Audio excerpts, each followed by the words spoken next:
আজকের দিনটা ইলিশ মাছ দিয়েই শুরু করলাম। তো দেখো আমি ইলিশ মাছগুলো কেটে ধুয়ে নিয়েছি। একটু বড় সাইজের পিস ছিল তো সেই জন্য একটু মাঝখান দিয়ে কেটে নিয়েছি। আর রান্না করব আলু দিয়ে আর কচু দিয়ে, সর্ষে পোস্ত বা অনেক কিছু দিয়ে তো খাওয়া হয়। আর এইবারে দেখো আমি লতি কেটে নিয়েছি, ইলিশ মাছের মাথা দিয়ে হবে লতি। এবারে আমি কড়াইয়ে তেল গরম করে নিচ্ছি। তেল গরম করে আস্তে আস্তে মাছগুলো ভেজে নেব।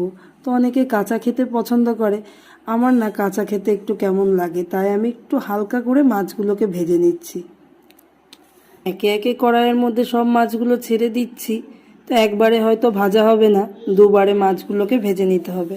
তো এই দেখো আমার মাছগুলো হালকা হালকা করে ভেজে নেওয়া হয়ে গেছে। ভেজে নিয়ে একটা পাত্রে তুলে নিয়েছি। আর এই দেখো বন্ধুরা কতখানি মাছের তেল হয়েছে, এর মধ্যে একটা লঙ্কা ফাটিয়ে দিয়েছি।